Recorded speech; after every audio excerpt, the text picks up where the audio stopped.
Bonsoir à tous, on accueille Fabienne ce soir qui est avec nous pour nous parler de son secteur de prédilection, la restauration. En particulier, on va parler du vin, on va parler de son histoire personnelle. Je vous invite à l'écouter, je vous remercie tous de votre présence. I do it in English. Welcome everyone, thank you very much for listening to us. We are here listening to Fabienne this evening. She's going to talk to us about her special industry, so she's in the hospitality.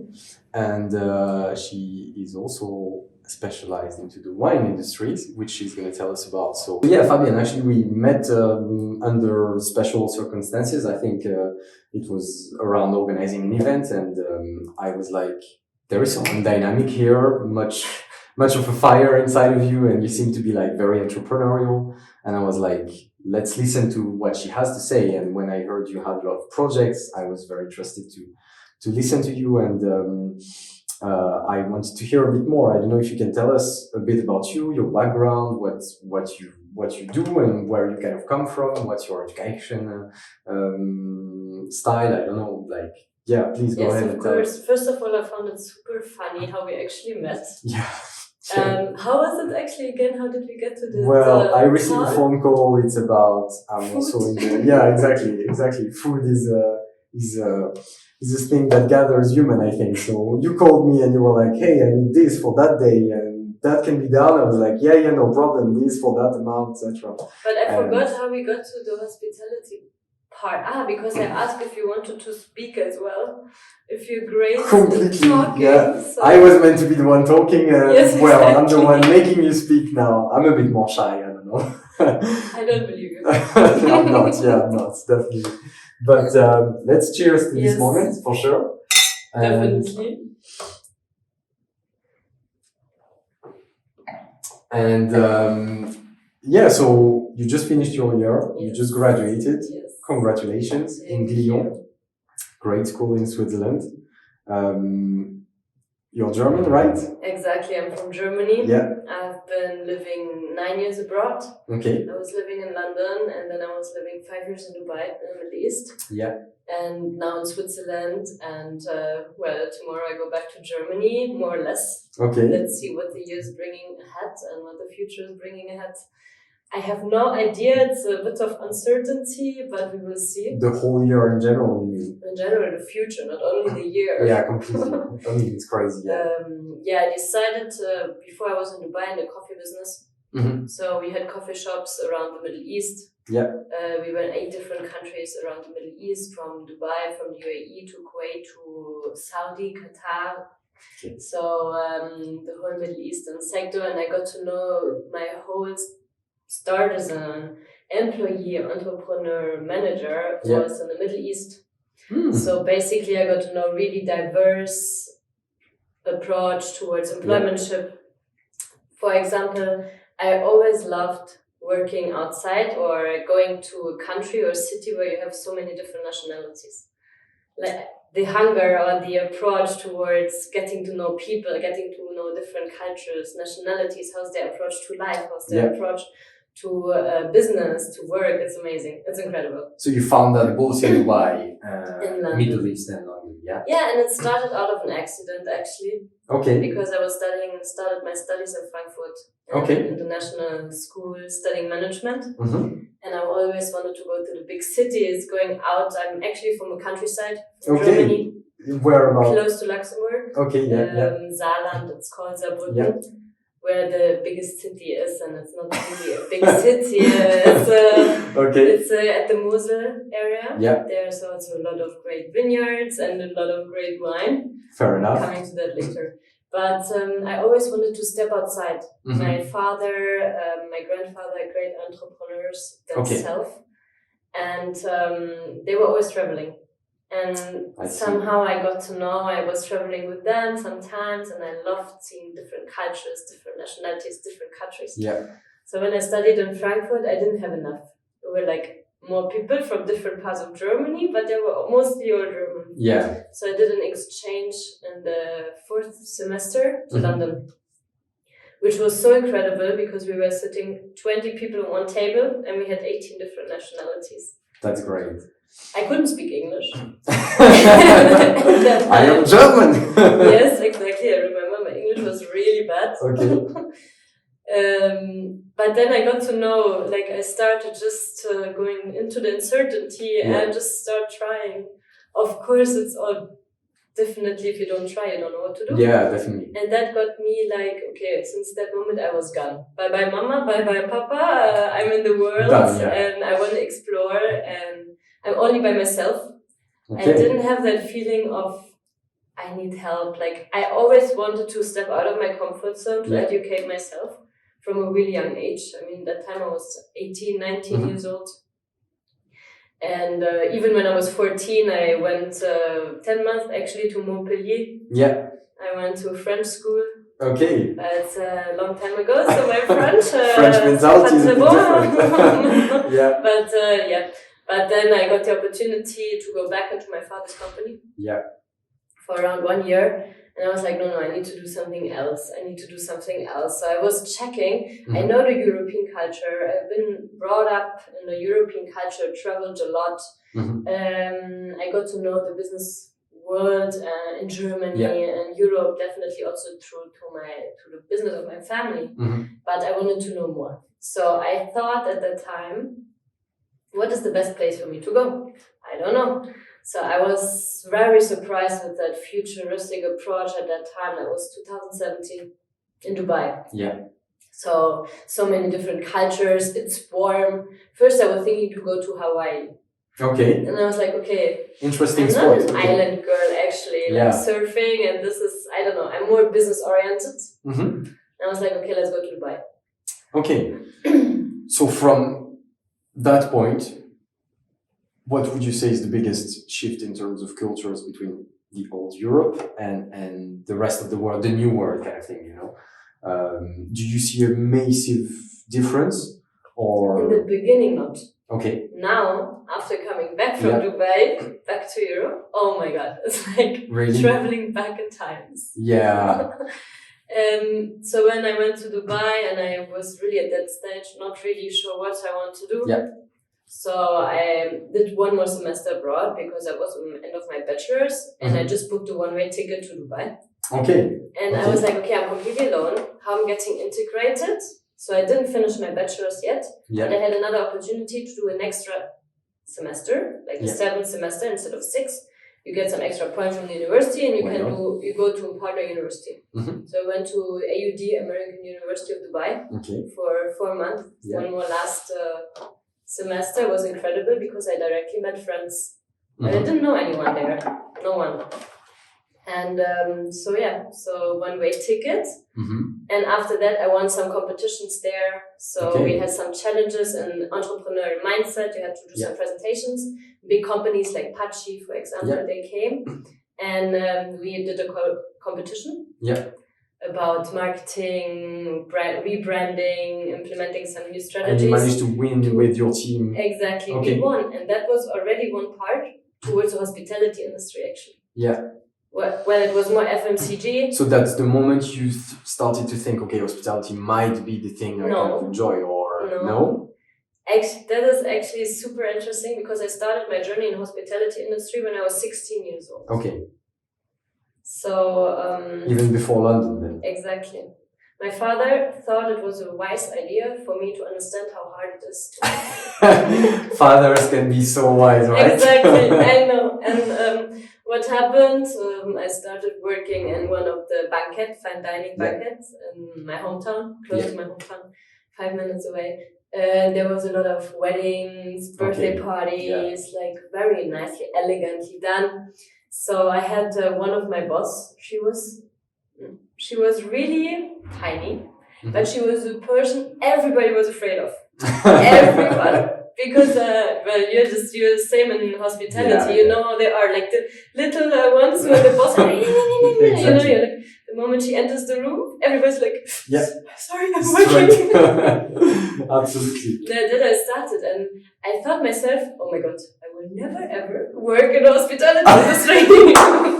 And here you are only talking about hospitality. Exactly. And, but you know what was funny? Like afterwards, when the event was over, when the shift was done, we were sitting together, we were laughing, we were talking, we put the music on, we were cleaning the room, you know. And we made like the work, which doesn't make fun, but polishing glasses is not really interesting. Not very fun, it's like, okay, well, was polishing the cutlery. Yeah, I mean, there is a level of ambiance and craziness to hospitality, which you don't have in other jobs, which is very exciting. And you have the adrenaline, because it has to go tack, tack, tack, tack, like fast, and like people have to be satisfied, like in a really high quality fine dining. And that was super interesting. I loved it. So I did it a long time, actually. I did it over a period of my whole studies in Europe. Always on the side. I was good at it. I was good at it. I enjoyed it. I was. You enjoy something when you're good at it.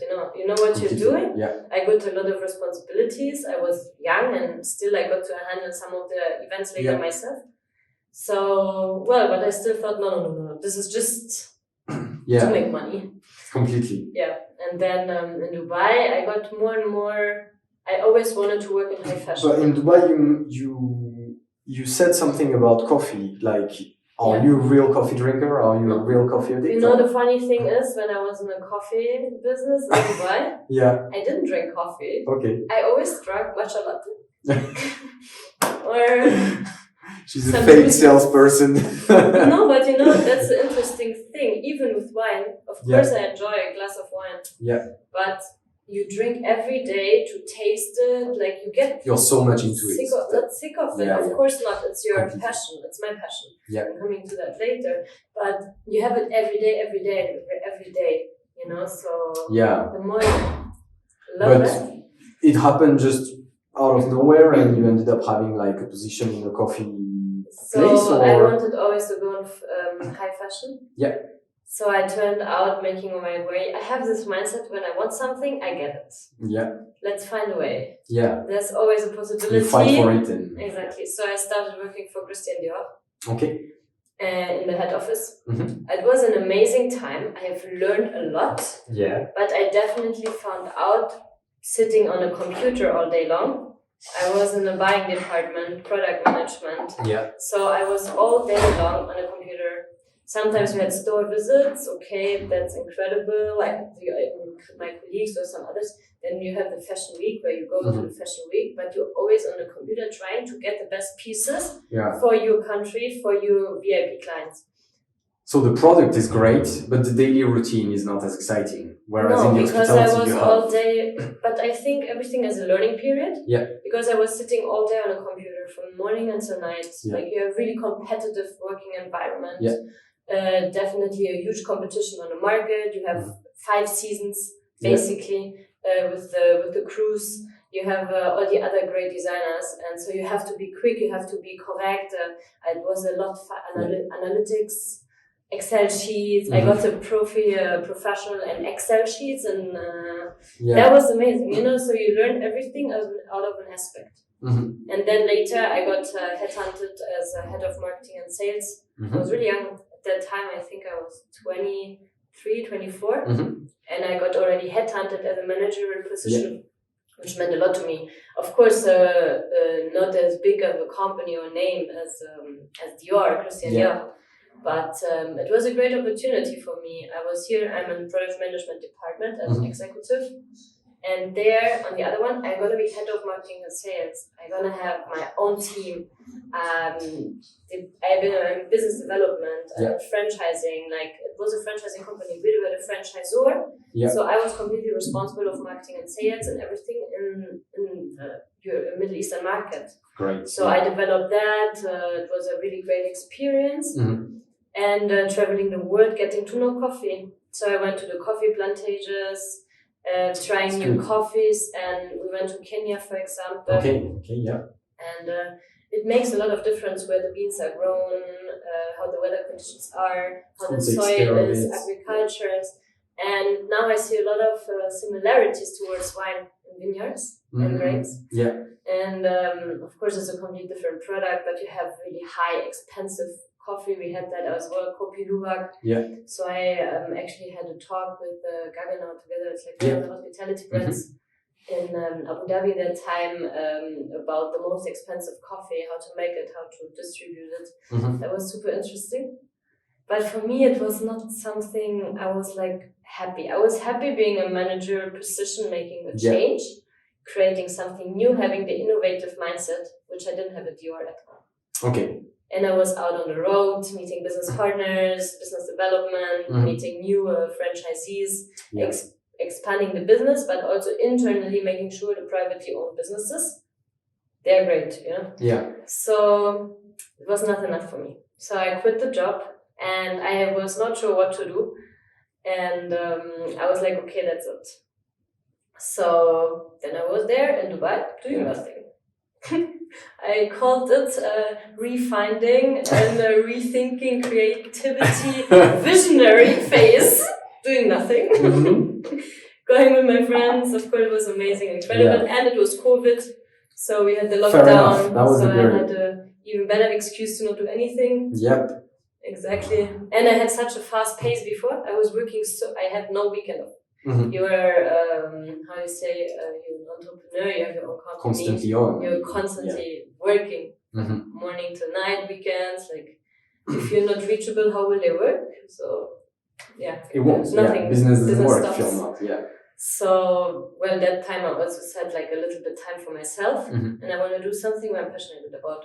I didn't know. I was like, okay, what to do? I didn't know. So then I was thinking, okay, well, start my own company. But in what? We are in a international world, where there's almost everything already. So then you start as an entrepreneur. What do you want to do?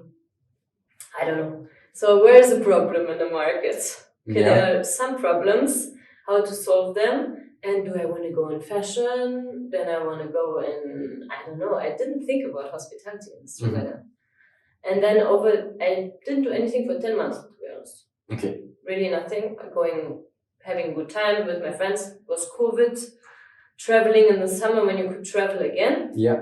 And then all time thinking what to do. What are the next steps? Being completely unknown.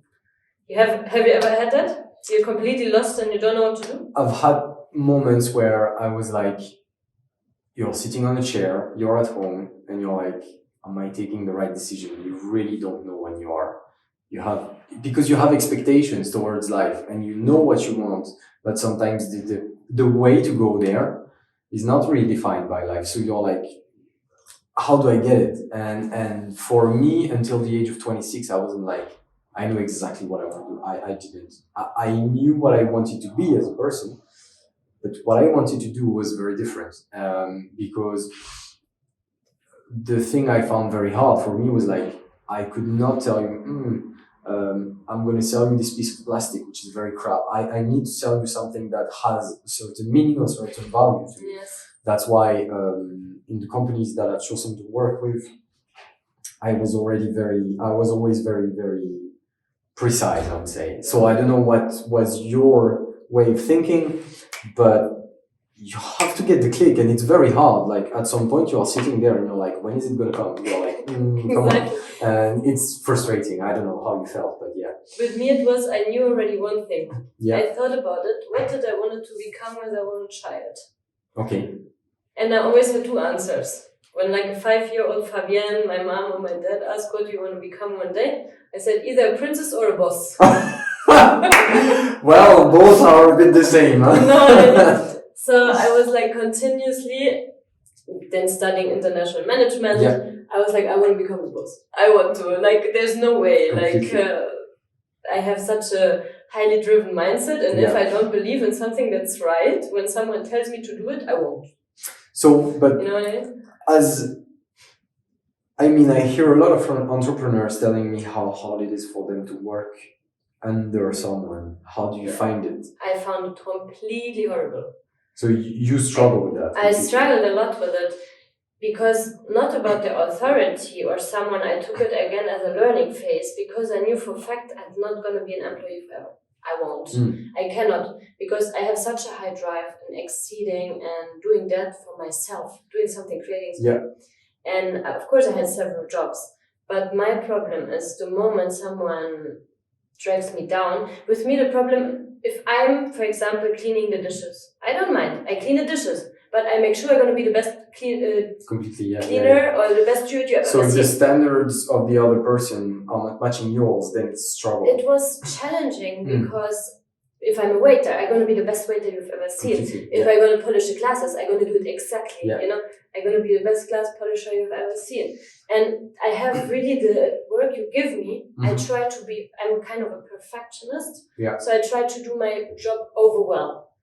And because of the outgoing about, do you consider this is my passion? So I got a lot of struggle. I was working continuously actually in the hospitality industry. I had several jobs last year, then 2 years ago, where I was helping in restaurants. I was redefining, optimizing the strategy, also just helping out in the meantime, because I just love the hospitality industry. I love it when people come to your restaurant or to any restaurant or to a theater or something like that. They come and they spend their money in their 9-to-5 job, where they every day sit on the computer or doing something to get their money, and then they spend it while you work. So I want to make them to have the best experience they have, because you don't know how good or how miserable their daily life is. Like there's a lot of people that get trapped in this routine of you have debts, you have to pay your bills, you have debts, you have to pay your bills. So what do? I don't get the risk, I don't quit my job because I have to pay the bills. What should I do with the family? Like, you're getting in this cycle of you can't get out of it without having a huge risk or losing. You can lose a lot. So this is for me, at least when you spend your money, that you have a good time. And you could feel it, like when I'm working in a restaurant, I want to be that it's perfect, that the guest has a good time. I analyze the person when they come in, how is their energy. Completely. In the first 10 seconds, in the first 2 words, talk to the guest, like welcoming them, you know already how the whole entire evening you have to treat them and you have to serve them. If you have a couple on their honeymoon, okay, let them a bit alone, like you go away, you just do the service, you check on them that everything is fine, and you have the overall look. And do they still have water? Do they still have drinks? Are they satisfied? If you have a group and someone already says, today is not the greatest weather and it's sunny or something like that, they make fun already in the beginning, you know, you can joke with them, you can have a conversation with them, you know. And you also know, I was working in one hotel in Switzerland last summer with a lot of Arabic people. And the funny thing is, they came from any Arabic country, and me living there for 5 years and having a lot of Arabic friends, I could figure out on their dialect and from which country they are. And since I know a little bit, so the Arabic people came and everybody was there. It's really hard to make them happy in European countries, and I was like, no, it's not. It's not hard. You just have to understand. You have to understand the different cultures, you know? And that's why I love having so many different friends. I mean, it expands your mind, because very often what you consider your point of view is completely not the same as, your client, but in general, other people. So for you, it might be very obvious, but for others, it might be so hard. And that's the main thing about management, if we speak about being a boss. But entrepreneurship and hospitality, you spoke about adrenaline before, and I think when you are an entrepreneur and when you are in hospitality, you are both addicted to this adrenaline shot that you need every day, you know. But how do you balance your personal life with work?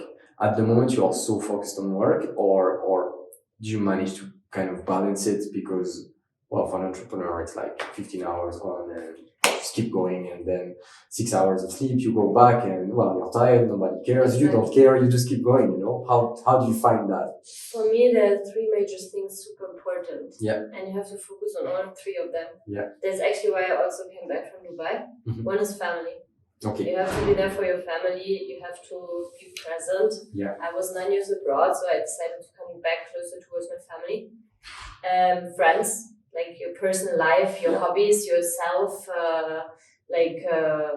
your work, of course, what you want to do. And then, therefore, and also self-care. And of course, like for example, the past year for me, self-care was like the lowest because I had no time, but I could figure out in the end of the day, it's so important to have a good night's sleep, to take care of yourself, to do sports, like to have a clear mind, because I tried pushing my limits last year really hard to see how far I can go. until I've reached my limit. So you know your limit. Yeah, now I know my limit. You know, I know in December, for example, the last few weeks of Lyon, of my master's, I had so many different subjects, and I knew this is the limit. I cannot anymore. I stopped working out. I stopped eating healthy. I didn't even want to go out with my friends anymore because my head was so full of information, of thoughts, of being interactive with industry professionals, with students, working towards my goals, that when I had the time, I just wanted peace. I wanted peace of mind, no music. To introvert yourself nothing, a bit more. To completely introvert myself. So I knew in the end, with all this, which is actually negative, but because I had such a huge workload and I had like an average of 3 to 4 hours sleep a night, that this is the limit. But I did it on purpose to see how far I can go and how far I can challenge myself to now when I only can completely focus on my company, that I know how far I can go until I know I need to stop here and to reconsider my approach towards life, for example. Yeah, completely. But like I heard the other day some guy was saying like your 20s are made to actually know your limits. So it's funny that you say that we're both approaching our 30s very soon. slowly. Don't say that. Not too far. But so you feel that you have reached that, you know, in terms of efforts, what you can deliver. Yeah. But is there anything else you could say that's what people should use their 20s at, you know, because it's such an important period of your life where sometimes I feel like people of my age, I'm not judging, but I feel they didn't discover anything or they didn't push themselves or anything. Is there anything else that you see that in your 20s should do that, definitely? Is it traveling? Is it something else? Is it? One thing, I think what you should constantly do in your 20s, constantly is going out of your comfort zone. Yeah. All the time. When you know something, in either mentally in your mindset or personally within your body or traveling or whatever, something what by the thought makes you uncomfortable, do it. Yeah. You know? And like this you get more to know yourself, you get more to know everything else. Completely, yeah. And it's super interesting. Yes, of course, traveling. I was 18, I traveled to London, I moved to London. I was 22, I moved, or 20, yeah, exactly, I was 21, 22, I moved to Dubai. Can you imagine? Like, I was completely alone. I didn't know anyone there. But is that something that in terms of education your family gave you? Is your mom kind of like, my mom was never the type to be like, oh, come here, I'll take care of you. She was pushing me, you know? And is it something that in your family they did take pride in, which was pushing you guys to do things on your own and to take your... Definitely. Yeah? Like all of us kids, we got on a really long leash. We could explore and basically do what we want, but we have to take advice, of course. And of course our parents would have said, no, this is not great, don't do it. And I would say, okay, let me figure it out by myself. And I was like, okay, father, yes, you were right. I shouldn't have, but thank you very much. I learned it myself. Completely. And my dad also said to me, sometimes don't go to that university or don't do that. Okay. My father was like, good, high fashion, you love to wear high fashion, but it won't make you happy to work in there. But I still didn't believe him and I wanted to try it myself. And they never basically forced us to do something or in any direction we wanted to go. We could really explore our minds. In some extent, I would have wished my mom would have been more stronger on me when I was a professional gymnast. Like I remember I got into the age of 16, 17, 18, where you start going out with your friends and everything is more interesting than what you have done your whole life. Exactly. And then I let a little bit my professional career as a gymnast go. So at that time, I would have wished my mom would have pushed me more to go every day to the training because I don't know what could have happened. But then I think if my life wouldn't have been as now, I wouldn't be there where I am right now. You know what I mean? Yeah, I see what you mean. Completely, yeah. So, well, it was so interesting to see your life path and how it changes. Yeah. And towards the question, I think what you should do in your 20s, you have nothing to lose, take any risk you can. The biggest mistake you can do is not do something. Have a regret of I could have had, or I should have tried. Yeah. And I will never have that regret. I will just go for it. I'd rather fail and get back up, or than not trying it. Yeah. I mean, it builds you, because the moment that you are not afraid of failure, then what can stop you? You're just like, okay, I'll try it, and then what's the worst that can happen?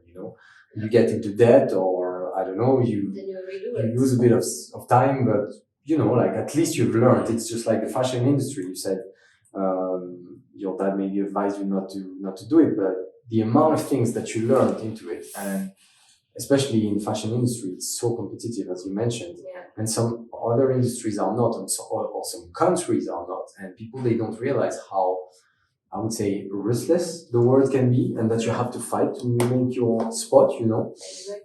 And fashion industry is definitely it's amazing. That place where you have to fight. I love following it. I love knowing about it, and it's incredible. Like, I had a lot of friends, they're super happy working in it.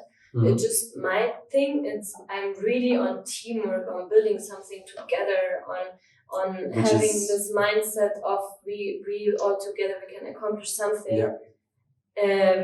So this is, for me, it's hospitality, because you need to have the team in any way. Nothing you can do. In a restaurant, in a hotel, it's not a one-man show. You can never manage by yourself. You can't. And I mean, it's for every company basically. But I think this teamwork and that family approach, what you have in the hospitality industry, what made me love it so much. Is that feeling. It's that feeling. Plus, I love traveling myself. I love going to nice restaurants, having the food, having drinks, going into hotels, checking out the hotels. And now I was just remembering that when I was really young, and my grandmother also asked me what you want to do, and I was like, maybe I go in the hotel industry, like I want to be a hotelier. My grandma said, no, don't do it. They're really underpaid. Too hard. It's really hard. You're never off. And which is a major problem nowadays, when you can see that in the hotel industry, the employees are not really happy, and it's really hard to get employees. I don't know if you have this. Yeah, I mean, we spoke about that together, and it's a strong issue we have, and it got stronger with COVID, because people realized, okay, maybe there are 9-to-5 jobs which are less of a struggle, and you can have a more balanced life, family life, etc. But what's your point of view from having traveled in England and then Dubai? What's your point of view about the whole thing and how it works, and what changes could be implemented? Like, what could be easily brought to the table, which would, make life easier? One major thing, what I have seen now, or what is my future idea, or even what I'm working on now, to change the hospitality industry. To really go to the core of a hotel. I mean, hospitality is everything. Formula One, events, even fashion, like the Christian Dior boutiques, theme parks, like to an extent, events, like completely. I'm really going down to the hotelier, like really basic hospitality from the core, which I see restaurants, F&B, food and beverage, hotels have a major problem. Yeah. So in the international market, I went to so many exhibitions, and I educated myself a lot about what is happening, what are current market trends, what is the future of hospitality. I mean, that's why I did the masters. Yeah. But there's one major mistake what they do. Everybody talking about blockchain, crypto, digitalization, startup entrepreneurial mindset, how remote working is amazing. Everybody goes remotely. You don't need offices anymore. You have a really high team approach. You don't really need managers because you work individually.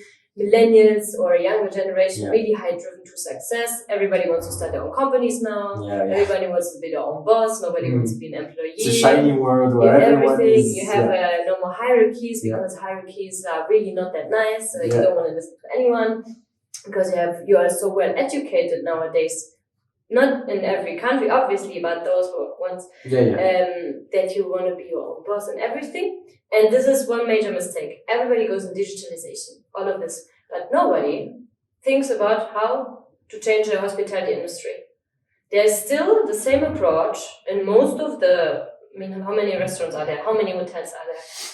And the employmentship is still the same hierarchy with the general manager, with the food and beverage director, with the front desk director, with the operations director, and then you go lower to the chef de keep, chef de rang, to the waiters, and it's still the same than 50 years ago. There's no change. So it makes it super unattractive to say, okay, I would love going in F&B, but I work from 6 a.m. split shift. 6 a.m. until noon, and from 5 until midnight. Then 6 a.m. until noon, 5 until midnight, every day. I have done it myself.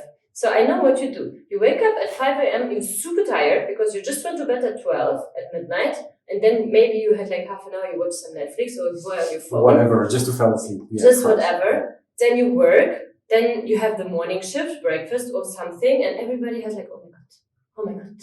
Not in the mood, Then you go back at 12 at noon, and you go, what you do? You sleep.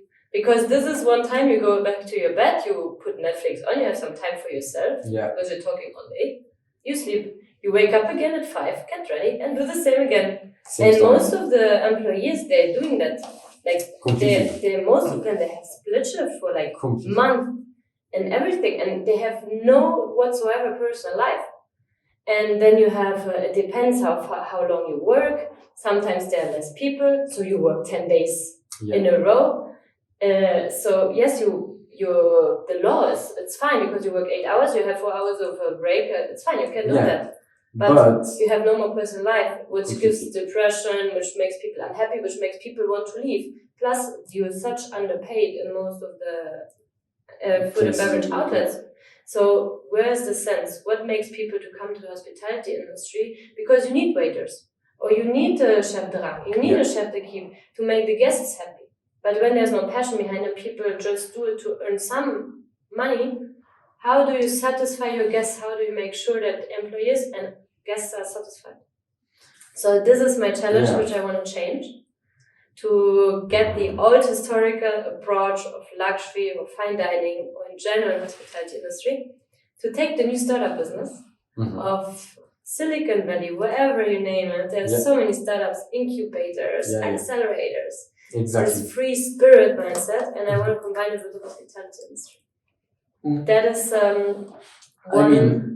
hospitality has such a weird, odd, and specific story. We all heard about Escoffier, the great chef, so he organized everything, created the Ritz and Savoy, etc. So now we know how an organized 5-star palace or whatever restaurant needs to work. There is a kitchen, there is a brigade, it's a bit military, but it works out well. So until, end of 20th century, you're fine because you think, people, they need to work, they gotta work, that's it, that's how it's done. And now people start to think more about, okay, I need to have a personal life.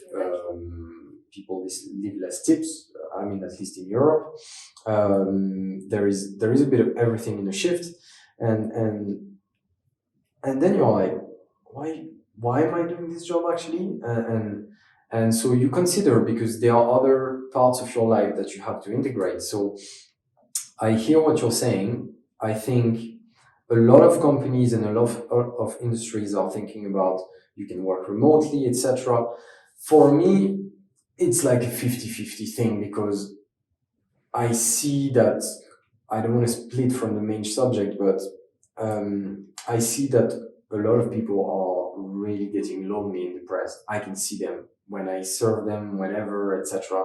I can see that they have no contact with human people. And when they come to the coffee place, they talk to you. They want that attention. And you're like, it's actually sad, because having a deep, meaningful conversation with another human being, that's the whole story of Robinson Crusoe. I don't know if I'm saying it, but when you're alone, there is no way, if I was alone right now in the room, there would be no way that I could be able to say what's right from what's wrong, because there is no other human to tell me, this is wrong what you're doing, the way you're talking to me, or what your behavior is. So I think we are going in a way, in a certain direction, which is very unhealthy in terms of loneliness. It's not about working more alone for me. It's working more in community or groups, but better quality of talking, exchange, respect towards one another. I mean, in the kitchens in the old days, you know, we used to throw pans at staff. Oh my and God, stuff. I remember, yes. We all know those stories, so it's very specific industry for that, which can be funny, intense, crazy, whatever. That's why we love it. But I don't know, for you are saying Silicon Valley and matching it with new ideas, what would be the easy change? Like, say tomorrow you have a guy, he has a restaurant, he struggles with staff. There's nothing easy. Okay, fair enough. And I don't think there's the point, because you have seen after COVID, there's been a major change in the hospitality industry. Yeah. Major change towards digitalization. I feel there has been a complete change, remotely working. The world changed within 2 years to an extent that a lot of businesses, a lot of people struggling. Yeah. And I see it taking it as an advantage and not going back to how it was before COVID. Yeah, completely. Yeah. It's an opportunity. Exactly. Like, for example, QR code. How long does a QR code exist already? I don't know. First time I saw it 10 years ago. I don't know. Just accelerated. No, but I was like, what should I do with it? No idea. Okay, it's like weird picture. Okay, nice. What do I do with it? And nowadays, you have it everywhere. Everywhere. Connecting business cards and then going towards sustainability. I mean, we have major market trends like sustainability market trend. And so what I want to do in kind of employmentship, so let's see how it works out. Okay. By the end of the year, hopefully beginning of next year, I'm going to start opening my first vinothek, like a wine bar restaurant. Congratulations. And I won't have a restaurant manager. Okay. There won't be a restaurant manager. No. So there is no hierarchy? No. But what does that, because okay, you know that square with the management, which is paternalistic, so you have to be authoritative and you take all the decisions, and then it's participative, and then this and then that. That takes a lot more ownership from the staff, right? Yes, people call me crazy, say that it will never work, Fabienne. It does work. It will, like so many people, but I have figured out a way. I think. I don't know. Let's open the first and then we see how it goes. Like, of course, like my ideas, I don't know, to expand so that's going to be where? Branding in Luxembourg. Luxembourg, yes. Okay. And I will open the first restaurant, like kind of an experience. Okay. That's maybe, I'm not sure if it's going to be in a way of a pop-up or if I really go into a physical restaurant, which I will keep. Yeah. I want really to have like a trial period and try this, what I have in mind. Okay. I want to experience a little bit with it. My end goal is to have the customers and the employees both satisfied. So I want to make the manager will be the team completely together. You have to, it will be based on incentivizing the employees. Plus they have a free mind to choose whenever they want to come to work. Okay. Of course, it has to be met as a team, that there's someone there and that there are people there who are well trained, but I will train everybody accordingly, that they are good for what they want to do. Plus what I will do, I consider myself having quite a good knowledge about personalities and characters. So I really figure out the person what's their strength and their weakness and the psychology of behavior. You can feel someone. Yeah, exactly. So I want to push them towards their strength, but you only don't like to do something because you're bad at it. So I will go further and towards training and opening mindsets to see, for example, mixologist. I don't want only the mixologist know how to do nice espresso martini or floating white Russian. I want that the waiter, in terms something goes wrong, he also can do a floating white Russian.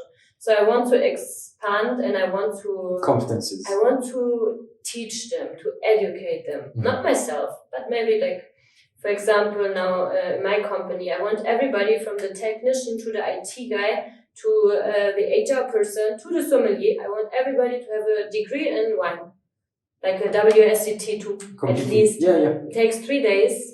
You get knowledge about wine. You educate yourself. When you work in a wine company, I think you should know something about wine.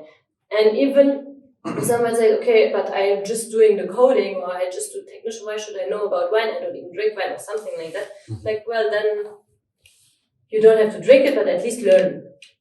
And just do the tasting. We also had some in Lyon, they don't drink alcohol, but they still did the WSET too. At least they know, they understand. I mean, you don't have to do 3, 4, whatever. You don't, but at least get the 1 or the 2 to understand a bit about it. Yeah. Same for the mixologist. Same for, you cannot and again, that's what's coming now. Both employmentship and customer satisfaction. You cannot standardize anymore. Because everybody wants to be special, everybody wants personalization, everybody wants to be treated as the number one guest. You know, so you have to focus more towards that. And I think you can achieve that too. If you train them accordingly and if the people become their own boss and they have responsibilities, you train them towards taking over responsibilities. I definitely think it's possible. It's just in terms of a lot of the times it can be hard, especially for an entrepreneur, because the way you are doing things is so excellent that for you, when you see someone not doing it the way, because you know this is exactly the way it should be done, you get frustrated. But it takes patience from the point of view of the owner or the manager or whoever is in charge, or whoever gives the vision, the standard. But for me as a manager, the moment you pass on knowledge to people is the best moment, because that's where you can see they grow, and then they are like, did you see, like I just did that, and it's not them thinking you're going to be proud of them, they are proud of themselves.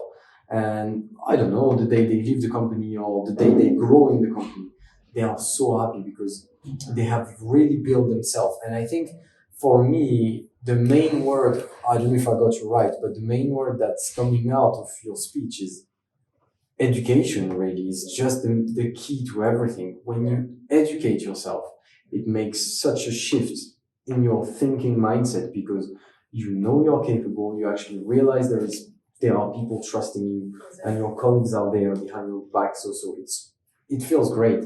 I definitely think it's possible, and a lot of people from our generation are thinking this way. But there is a shift, like the older generation, they don't necessarily all get it. I'm not saying they're all wrong, but because often you would have the F&B manager, he would come in the floor, or the chef, he would shake hands and takes all the credits. So you're like, I work for this chef, and of course there is a pride to work for this chef, but slowly, less and less, because, well, I mean, there are so many options nowadays that why would you work for this chef if he's, sorry to say that, an asshole, and in the front he looks great to the guest, and of course he has great skills. But so yeah, it's a shift. But so you finished, if we get back to the story of you taking your 10 months off, completely off, then you had this thing about hospitality, and now you graduated from Lyon, and you have your idea about where you want to go in terms of business in hospitality. So you're already passionate about wine. Why wine? Like, is it something you always enjoyed? Yeah. I was thinking about it. I even forgot how I got the idea. I was now thinking, I'm so far in it, so much convinced by the idea that I forgot, how did I get it? How did it start? I remember I was studying in hospitality, how I started enjoying hospitality again. Like, I was in exhibitions, people having fun with each other, employees, like people that's not, of course there's always a competition, but they sit together on a table, eat and drink and enjoy stories, life stories, talk about business, but in a nice, harmonical way. You know what I mean? Like, the most business deals are done in a pub or in a restaurant, not in the office, in the meeting room. Why did we close during COVID, right? Exactly. And that was for me so much joy. I was like, I love going to hotels, I love going to restaurants, I love food, and I have that's why I have no idea about wine. Because it happened so often. I saw myself going to restaurants and I see there needs to be a change done, you know, in the hospitality industry. I love it, but there is something which is changing. You have to change it. And then I was a lot in restaurants. You get the wine cards, and I look at the wine card with this 150 pages, and I'm thinking, okay, that's interesting. What should I take? I have no idea. Completely. I go into Different prices, different supermarkets. years, yeah. The only thing I see is gibberish. Like, Bordeaux, nice. I know Bordeaux, it's good. Yeah, yeah. How many different bottles and vintages Completely. and grape varieties Yeah. are in Bordeaux? Or you go, you see, Riesling, the German wine. Yeah, then take the Riesling. Yeah. Because you know it. But actually, then you get the wine and you, I don't know. This is okay. I Not drink what it. you wanted, It does its job. Mhm. But then you have better wine. And the thing is, last time I had a really great wine. It was really not expensive. And it was amazing, from the acidity, from the tannin, from the whole work, how it works together. Plus, then you have a wine I remember, I was like, I love a wine from Sant'Emilio. Okay. I love it, You cannot go wrong with it. It was in the beginning. So I opened the bottle of wine, I was like, I don't love it. Okay, I was completely like, different. I always had good Sant'Emilio red wine, why I don't like this one? And I didn't understand, because I was like, well, 2014, Bordeaux, Sant'Emilio, why is it now? Why I don't like it? And then I went to the supermarkets and I reanalyzed how I approach a supermarket when I have a dinner. I'm going into the supermarket, I was like, I have a dinner tonight. I need to buy wine. Okay, what wine? Red, white, sparkling, or rosé? Well, it's winter time, I'm gonna do a duck. Let's have a red wine, something like this. Okay, so go to the red wine selection, and then you're like, how much do I want to spend? Yeah. Okay, let's say I want to spend 10 euros. What do I get nice? Or you are like, oh, this is 12 euros, might be good. And then you check the label. And then there's a little bit of gold. Let's take that pretty one. Much Could the be story. good. Yeah. And you drink it and you never ever remember the wine anymore. Completely. Then you have the other part where you're like, okay, it's summer, I want to have a glass of rosé. Okay, I know like Whispering Angel, or I know Miraval, or some other rosés, Minuit Tea. I know they're good, they're expensive, but they're nice, they're drinkable. You don't have a bad headache and the next morning. You're fine. Yeah. You know what to drink. But there's so many different rosés. There's so many different wines in the world. You have 10,000 different varieties of grapes. You have so many vineyards, so many new, like every vintage is a new one. Depends on agriculture, depends on the weather, depends on if it's so many different aspects. And I found it so interesting, and I was like, we have to change this. And then there are several other great applications and stuff. You can find already a little bit of a way. Yeah. But then still, you get like for example, Netflix tells you, you watch this with the recommender system. It's interesting. Okay, this movie is similar. 95% your taste. Yeah. You start watching it and you're like, no. What's this? No, next. Yeah. And you change. And it's the same with wine. It's the same with so many different things, Absolutely. And so I think drinking wine is so much fun. It's amazing. Yeah. But buying wine is the most boring thing I've ever done, and I have no idea what to do.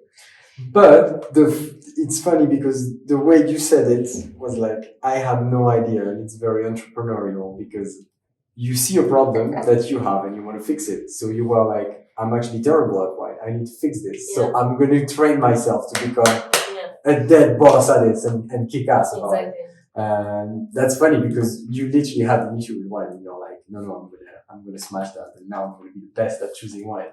Yeah. And but so drinking wine, great, okay, as long as it's good. And then buying wine is hard. So when you're in a restaurant, do you ever have a problem choosing a wine when you have the whole wine menu and you don't have a sommelier? Well, very often, first of all, the staff is not very good at recommending. That's what 50% of the time. That's what I say. And then second of all, I'm from the industry, so I've trained myself, I've pushed myself, yes. So I understand what I like and I've trained my palate.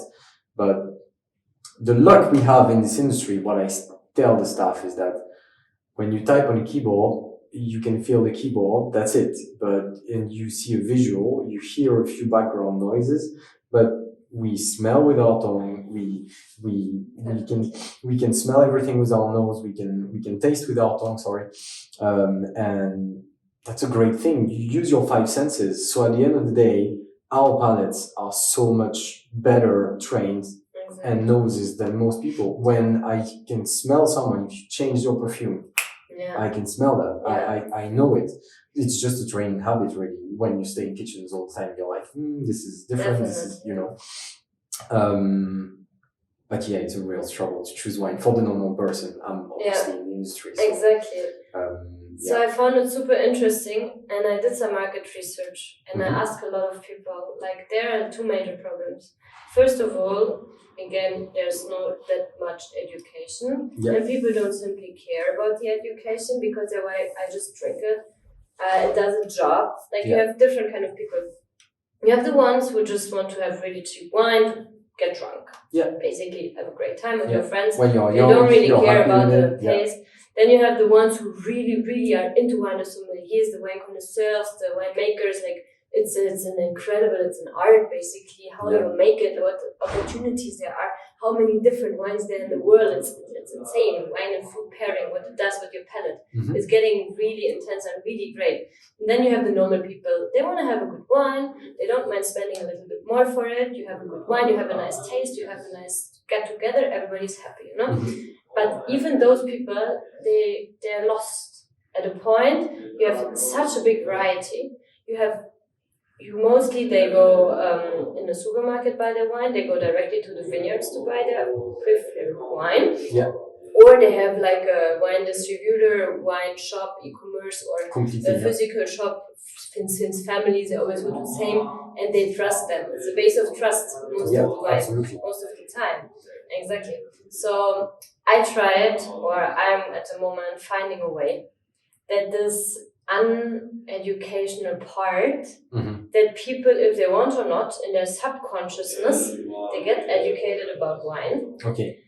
It's going into a recommender system where you exactly know the taste palette of the customer.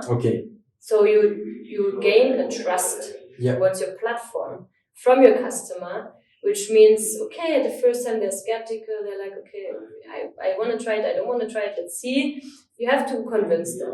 And the more they order, the more they see, I actually like it, let's try new ones. Gives the opportunity on new winemakers, of exceptional winemakers, going into the wine market trends for biodynamic wines, for example, now. That you also have the chance for winemakers to be more exposed, to get their word out. It's such an art, it's such a heavy job to be a winemaker, and the palates, and to find the right acidity, to find the right alcohol, like to get the taste. Very specific. It's really specific. And I think you should also give more gratitude to the winemakers and expose them a little bit more, and get the consumers not only drink it, throw the bottle away, but understand in a subconscious way what's the philosophy, and to maybe get like a based relationship to the winemaker, so they can see where the wine is coming from, how is it made, why is it like that, but in a gamification and edutainment, so the people won't know. They don't have to force themselves educating themselves. No, it comes naturally. So that's one part of my platform. I want to make sure that I or the company knows the taste of wine. You specifically, your taste of wine better than yourself.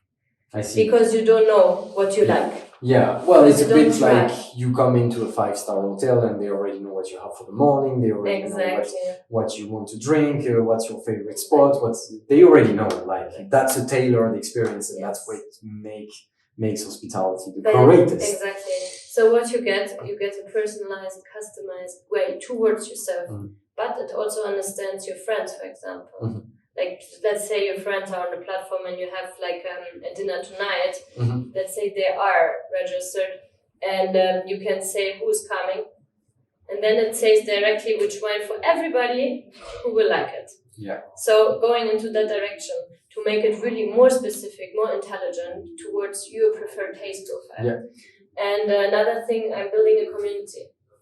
So it's not only that you get your taste profile, you can buy a wine, or you don't buy a wine and you get more education in an edutainment way, but also you can build a community, because what I was super surprised, there are so many young people actually being so interested in wine. It's such a great and such a huge market.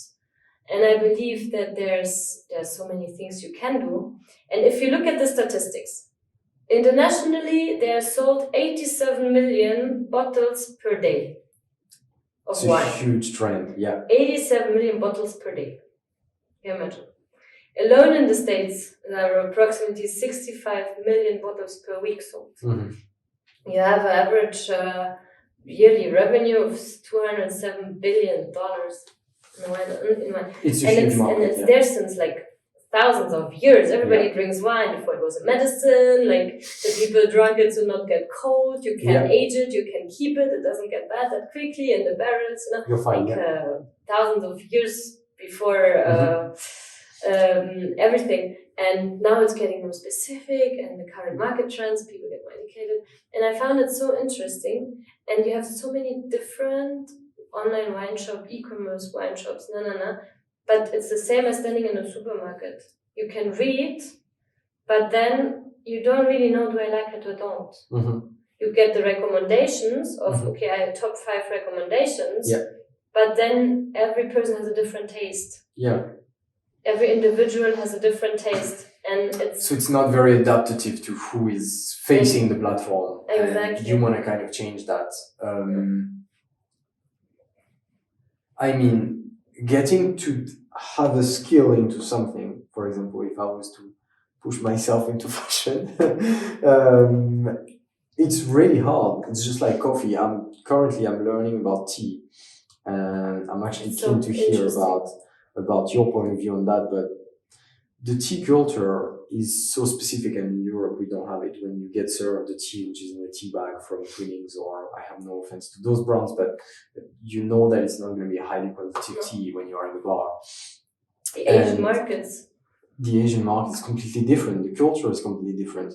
But also, I'm keen to hear your point of view on, do you see any difference from the German or Western European taste from the Middle Eastern, for example, into tea? As I'm French, a lot of French people, what they like is a lot of citrus, flowery tea flavors. The Americans, they really like the sweet and a lot of fruity flavor, so less citrusy. I don't know what you think of it in terms of wine. Did you see any changes or dissimilarities between countries or regions of the world? I think based on this, believing into how well-traveled people are and how much they're exposed to international grounds, I think there is not really a difference, because I mean, if you have traveled to Europe, if you have traveled to the Arabic Middle Eastern countries, wine is so specifically, so it's more about your specific taste. But then it comes where I think there's a difference definitely is when you go to the cuisine. You go to an Asian restaurant, in terms of food and wine pairing, you have to adapt towards what you eat. Completely. You cannot drink just any wine with your food. It's amazing if you see how the aroma changes towards what you eat. For example, now I'm really happy that I have one of my partners. It's really exclusive. He makes wine on a complete different level. And it's the only vineyard in the whole world who does it. And they make wine out of lychee. I told you about mentioned it. Definitely. And I've tried it, and it's incredible. And if you don't know that it's lychee and there are no grapes inside, you wouldn't know. You would not know. I have to send you a bottle when I get the first shipment in a few weeks. It's incredible what he does. And I have tried the wine, and they have a red wine, not red wine. They have a rosé, they have a white wine, and they have a sweet wine. And now they have the first vintage wine, which is aged in a barrel, the same as grapes. So the first vintage. And what means you taste the wine, and the taste it's wine. It's a dry, medium, semi-dry wine. It's incredible, but there's a taste if you want to try to understand the taste, flavor. It's something you don't know, if you don't know. And then if you get to know, there's a little fruity taste of lychee, which is not sweet. So if you combine that with the Asian cuisine, with the sweet and sour sauce, you can really make something. You can make an incredible food and wine pairing. Absolutely. For example, it's an amazing, refreshing drink in the summer, which is completely different. You know? Yeah. So I'm really lucky to say, well, I have such great partners and different of wines where you can only also show the world what differences you have. You have two things. You are gonna create.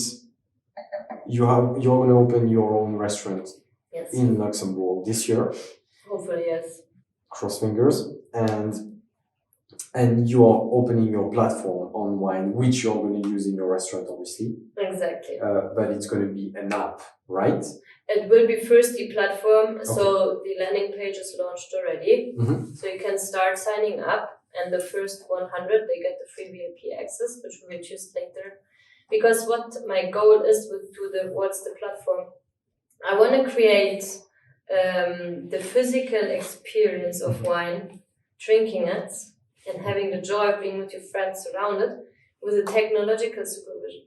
Mm-hmm. So again, what you're going to see in my later projects or already in hospitality, I want to combine the old historical approach, the luxury or the family approach, being together physically, with digital supervision, with digitalization, with the modernization, to find a middle way, to combine these parts. Because you need, but for example, you see the Middle Eastern countries, it's amazing what they do. It's all new, but you have always a drive of being better, being bigger, being newer, being more modern, being more futuristic, being more innovative, being more visionary.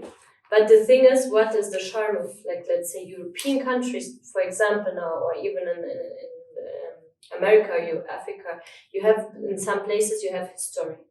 Mm-hmm. You know, for example, London. You have the complete modern part, but you have the historical part as well. And this is where you get the character, where you bring a building or a hotel alive. When you go, you enter the building and you have like a spirit, but like a feeling, a character. And that is my goal, to keep the old historical approach and to keep the character and the personality, but merge it with the futuristic, new, digitalist way to easify employment life and to increase customer satisfaction. Yeah.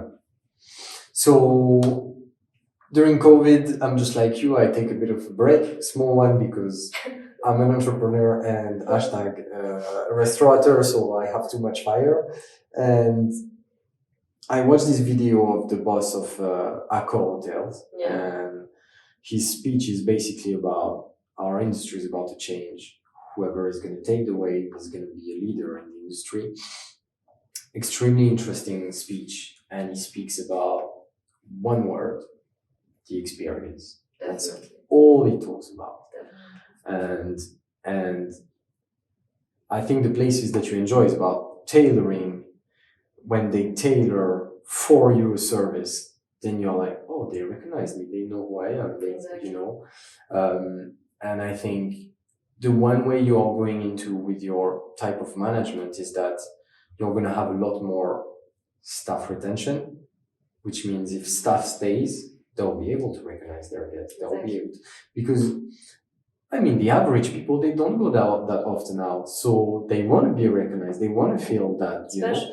And when you have higher revenues, of course, it's easier for you to go out. Yes, but when you are on an average salary, then you're like, I'm going to go once or twice a month, and you want to make sure it's good. When it's not, then you're like, oh, geez, like, why did I spend my money there? And then what happens is that I'm very against that, like, but I understand why some people can feel frustrated and they do it. You go on TripAdvisor or Google reviews and you're like, it was horrible, this and that, and that happens. But staff retention is definitely the way to go to. So can you just briefly tell us how we follow you? Because we are obviously here to push people and promote and help entrepreneurs to be promoted. But your business about wine is called Fabstwines. Yes. Exactly. So the landing page is online already, mobile version or on the computer. Yeah. You just Google Fabstwines and you find it directly, Mm-hmm. and you just enter you enter your email address, and then Coming wait soon. what will come. Good. Good. It's like a treasure hunt. You don't know yet. You will see. You get further instructions. You don't know That's when, good. but you will. No, the goal is 1st of April to launch the first step. Yeah. Because what I have planned, it's a bit huge and big and great, and it's you cannot overlast people with information. Mm-hmm. Like user experience. Again, where we talk about the experience, it has to be really easily understandable by everyone. Yeah. I want to reduce text as much as possible. Okay. It's gonna be more of a fun way, approach towards community approach. Yeah. You have the physical aspect as well as the digital aspect, education, and I just wanna create something that doesn't exist yet. Good. And step by step, over the years, let's say the next 3 years, you will get new features, new opportunities. It's completely for free. You sign up for free. Most of everything is for free. And later on, I will introduce also a premium membership where you get a little bit of specific and very high exclusive opportunities as well to give the option. Yeah. But mostly everything is free. Most of it, like you can make connections, you can create wine, you can upload your favorite wines as well. Good. So it's all coming soon anyway. Exactly. This year is a big turning point for you. Well, we are in Switzerland right now, Fribourg Canton, Gruyère specifically. For us, I don't know about you guys, but it's snowing. It has been snowing and it's quite cold, but I don't know. Could you tell us a wine that you would recommend to people that, they could enjoy with this nice, cozy atmosphere and weather? There again, it depends. What's your mood? If you're depressed because it's cold outside, I would always go for an Amarone, alone at the fireplace. It's really happy and it does the job. It makes you forget a lot of things. Absolutely. No, but there are so many great wines. I always love a good Barbaresco as well. Okay. Or Merlot with a good piece of meat. Definitely red wine for now. Is there a vintage, a year that you've enjoyed more than the others recently, or? Definitely all different. It depends from where, from which country, what's the grape. Absolutely. For me, as I said already before, I always love a good Saint-Emilion. And there's one thing what I also recommend to try out is orange wines. Okay. I don't know if you heard about it. Absolutely, yeah. It's a white wine, full-bodied, made in a really specific way. It's really interesting to drink, and I think orange wines are really nicely done also for the cold season. I mean, if you're somewhere in the Middle East or in Dubai or in warmer countries, rosé is always a good idea. Yeah, a good glass of rosé.